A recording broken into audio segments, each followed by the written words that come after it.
Atos dos Apóstolos, capítulo 16. A mensagem do Evangelho em Antioquia. Após haverem sido os discípulos expulsos de Jerusalém pela perseguição, a mensagem do Evangelho espalhou-se rapidamente pelas regiões que ficavam além das fronteiras da Palestina. E muitos grupos pequenos de crentes se formaram em importantes centros. Alguns dos discípulos caminharam até a Fenícia, Chipre e Antioquia, anunciando a palavra. Atos capítulo 11, verso 19. Suas atividades estavam circunscritas, em geral, aos hebreus e judeus gregos, dos quais se encontravam por esse tempo grandes colônias em quase todas as cidades do mundo. Entre os lugares mencionados onde o evangelho fora recebido alegremente estava Antioquia, nesse tempo a metrópole da Síria. O extenso comércio desse populoso centro trazia para a cidade muitas pessoas de várias nacionalidades. Ademais, Antioquia era conhecida como refúgio favorável para os amantes do sossego e recreação, por causa de sua saudável localização, das belezas que a circundavam, da riqueza, cultura e refinamento que ali se encontravam. Nos dias dos apóstolos, ela se havia tornado uma cidade de luxo e vício. O evangelho era publicamente ensinado em Antioquia por certos discípulos de Chipre e Cirene, os quais ali chegaram anunciando o Senhor Jesus. E a mão do Senhor era com eles, e seus fervorosos esforços produziam frutos. E grande número creu e se converteu ao Senhor. Atos capítulo 11, verso 21. E chegou a fama destas coisas aos ouvidos da igreja que estava em Jerusalém, e enviaram Barnabé a Antioquia.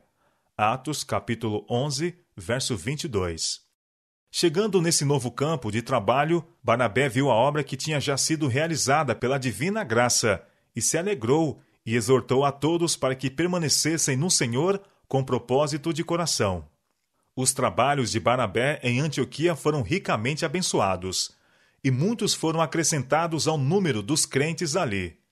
Desenvolvendo-se a obra, Barnabé sentiu a necessidade de auxílio adequado, a fim de assegurar as oportunidades que, pela providência de Deus, se lhe deparavam.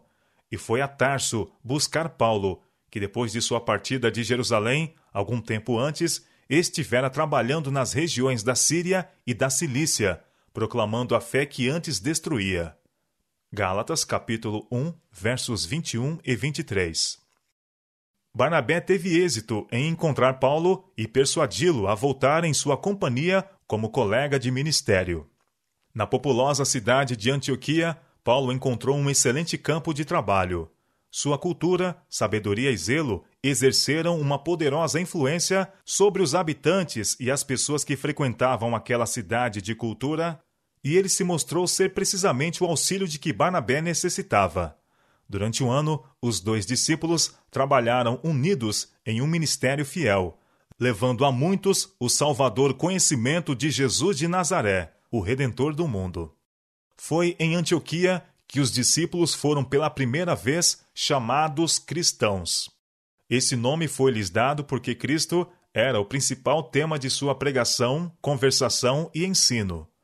Continuamente estavam eles repetindo os incidentes ocorridos durante os dias de seu ministério terrestre, quando seus discípulos foram abençoados com sua presença pessoal. Demoravam-se incansavelmente sobre seus ensinos e milagres de cura.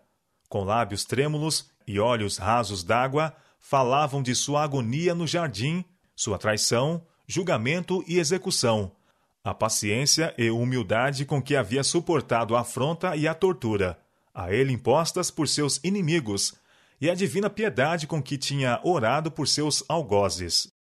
Sua ressurreição e ascensão e sua obra no céu, como mediador do homem caído, eram tópicos sobre os quais se regozijavam em relembrar.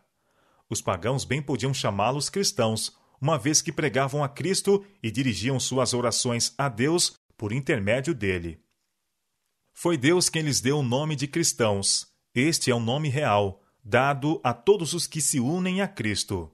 Foi referindo-se a este nome que Tiago escreveu mais tarde. Não vos oprime os ricos e não vos arrastam aos tribunais? Porventura, não blasfemam eles o bom nome que sobre vós foi invocado? Tiago, capítulo 2, versos 6 e 7. E Pedro declarou: Mas, se padece como cristão, não se envergonhe, antes glorifique a Deus nesta parte. Se pelo nome de Cristo sois vituperados, bem-aventurados sois, porque sobre vós repousa o Espírito da glória de Deus. 1 Pedro, capítulo 4, versos 16 e 14. Os crentes de Antioquia compreenderam que Deus estava disposto a operar em sua vida tanto o querer como o efetuar, segundo a sua boa vontade. Filipenses capítulo 2, verso 13. Vivendo como viviam, no meio de um povo que parecia pouco apreciar as coisas de valor eterno, procuraram chamar a atenção dos sinceros de coração e apresentar positivo testemunho concernente àquele a quem amavam e serviam. Em seu humilde ministério, confiavam no poder do Espírito Santo para tornar eficaz a palavra da vida. E assim, nos vários passos da vida, davam testemunho diário de sua fé em Cristo.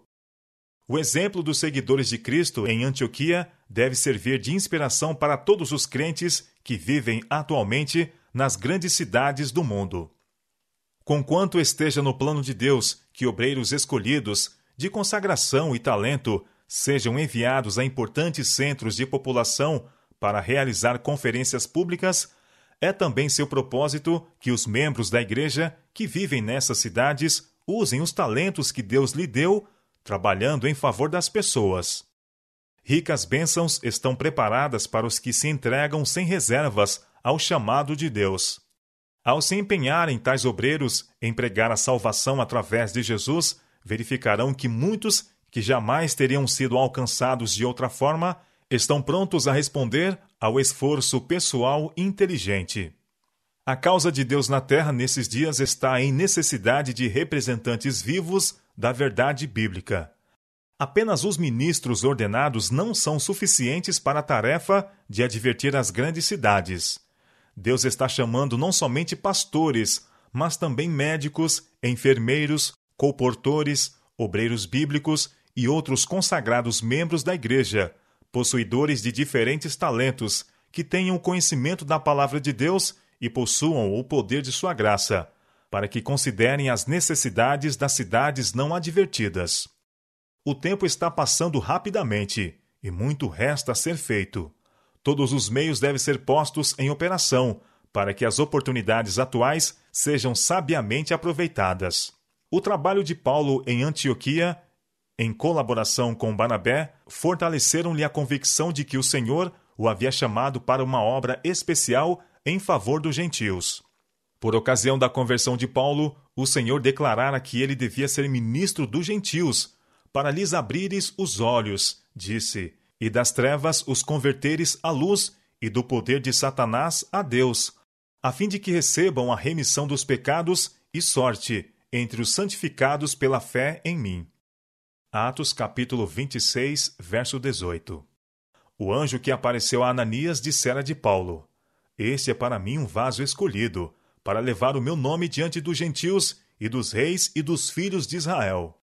Atos capítulo 9, verso 15.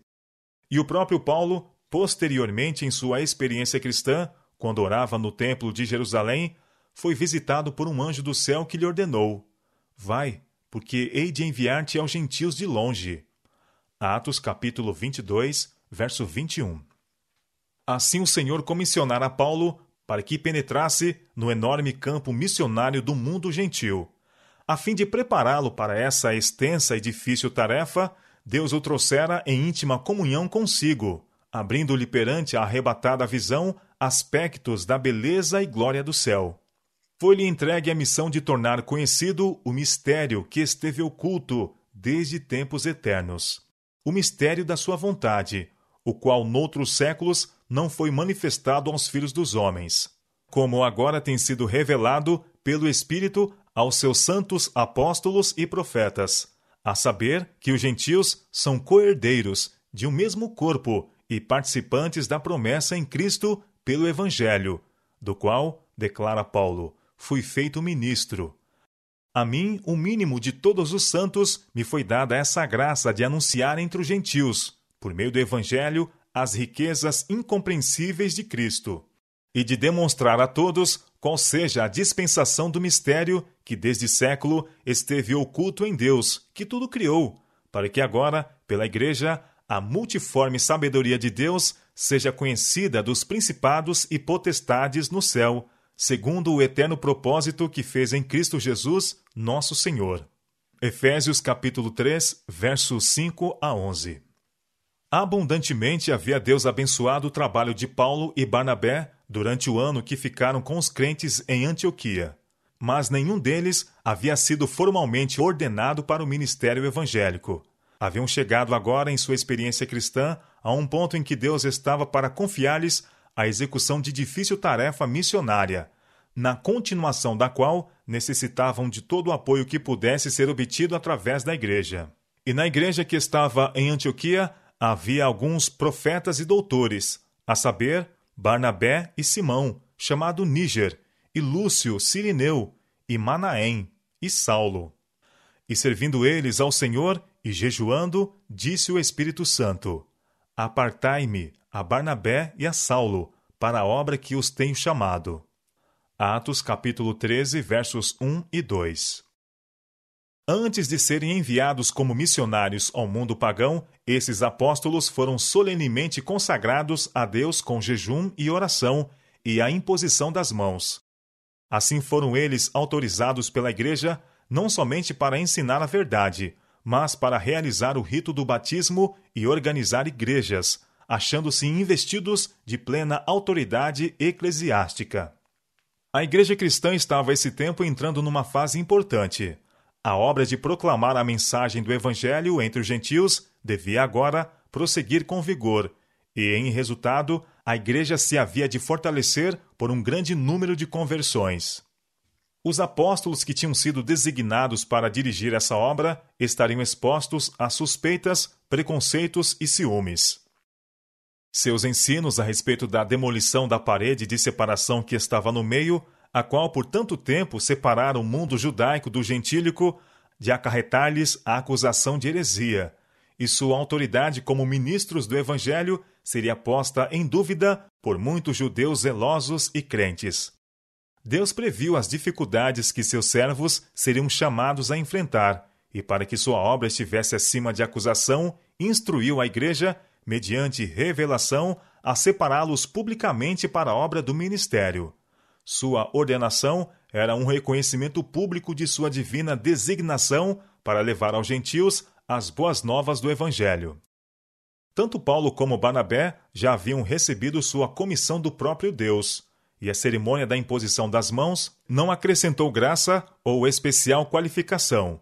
Era uma forma reconhecida de designação para um cargo específico, bem como reconhecimento da autoridade conferida à pessoa. Por ela, o selo da Igreja era colocado sobre a obra de Deus. Esse gesto era significativo para os judeus. Quando um pai judeu abençoava os filhos, punha-lhes reverentemente as mãos sobre a cabeça. Quando um animal era destinado ao sacrifício, a mão daquele que se achava revestido da autoridade sacerdotal colocava-se sobre a cabeça da vítima. E quando os dirigentes da igreja de Antioquia puseram as mãos sobre Paulo e Barnabé, estavam pedindo que Deus concedesse sua bênção aos escolhidos apóstolos, ao serem consagrados para a obra específica a que haviam sido designados. Em época posterior, o rito da ordenação mediante a imposição das mãos sofreu muito abuso. Ligava-se a esse ato uma insustentável importância, como se acrescentasse um poder aos que recebiam essa ordenação, poder que os habilitaria imediatamente para toda e qualquer obra ministerial. Mas na separação desses dois apóstolos, não há registro a indicar que qualquer virtude tenha sido comunicada pelo simples ato da imposição das mãos. Há unicamente o singelo relatório de sua ordenação e da influência que ela teve em sua obra futura. As circunstâncias ligadas à separação de Paulo e Barnabé pelo Espírito Santo para um definido ramo de serviço mostram claramente que Deus atua mediante designados instrumentos em sua igreja organizada. Anos antes, quando o propósito divino a respeito de Paulo foi primeiramente revelado a ele pelo próprio Salvador, Paulo foi imediatamente depois posto em contato com os membros da recém-organizada igreja de Damasco. Demais, essa igreja não foi por mais tempo deixada na ignorância quanto à experiência pessoal do fariseu convertido. E agora que a divina comissão então dada devia ser mais plenamente levada a efeito, o Espírito Santo, dando novamente testemunho a respeito de Paulo, como um vaso escolhido para levar o evangelho aos gentios, impôs à igreja a obra de ordená-lo e a seu companheiro de trabalho. E enquanto os dirigentes da igreja de Antioquia estavam servindo ao Senhor e jejuando, disse o Espírito Santo: Apartai-me a Barnabé e a Saulo para a obra que os tenho chamado. Atos capítulo 13, verso 2. Deus fez de sua igreja na terra um conduto de luz e, por intermédio dela, comunica seus desígnios e sua vontade. Ele não dá a um de seus servos uma experiência independente da experiência da própria igreja, ou a ela contrária. Nem dá a um homem um conhecimento de sua vontade para toda a igreja, enquanto esta, o corpo de Cristo, é deixada em trevas. Em sua providência, ele coloca seus servos em íntima relação com a igreja, a fim de que tenham menos confiança em si mesmos e mais em outros, a quem ele está guiando para levarem avante sua obra. Tem havido sempre na igreja os que estão constantemente inclinados à independência individual. Parecem incapazes de compreender que a independência de espírito é susceptível de levar o instrumento humano a ter demasiada confiança em si mesmo e em seu próprio discernimento, de preferência a respeitar o conselho e estimar altamente a maneira de julgar de seus irmãos, especialmente os que se acham nos cargos designados por Deus para a guia de seu povo. Deus investiu sua igreja de especial autoridade e poder, por cuja desconsideração e desprezo ninguém se pode justificar, pois aquele que assim procede despreza a voz de Deus. Os que são inclinados a considerar como supremo seu critério individual acha-se em grave perigo. É o estudado esforço de Satanás separar esses dos que são condutos de luz e por cujo intermédio Deus tem operado para edificar e estender sua obra na terra. Negligenciar ou desprezar aqueles que Deus designou para arcar com as responsabilidades da administração ligadas ao progresso da verdade é rejeitar o meio ordenado por ele para auxílio, animação e fortalecimento de seu povo. Passar qualquer obreiro na causa do Senhor por alto a esses e pensar que a luz não lhe deve vir por nenhum outro instrumento, mas diretamente de Deus, é assumir uma atitude em que está sujeito a ser iludido pelo inimigo e vencido. Em sua sabedoria, o Senhor tem designado que, mediante a íntima relação mantida por todos os crentes, cristão esteja unido a cristão, igreja a igreja. Assim estará um instrumento humano habilitado a cooperar com o divino. Todo agente estará subordinado ao Espírito Santo, e todos os crentes unidos num esforço organizado e bem dirigido para dar ao mundo as alegres novas da graça de Deus. Paulo considerava a ocasião de sua ordenação formal como assinalando o início de uma nova e importante época na obra de sua vida. É desse tempo que ele faz datar, depois, o começo de seu apostolado na igreja cristã. Enquanto a luz do Evangelho brilhava em Antioquia, uma importante obra era conduzida pelos apóstolos que haviam permanecido em Jerusalém. Cada ano, por ocasião das festas, muitos judeus de todas as terras vinham a Jerusalém para adorar no templo. Alguns desses peregrinos eram homens de grande piedade e zelosos estudantes das profecias.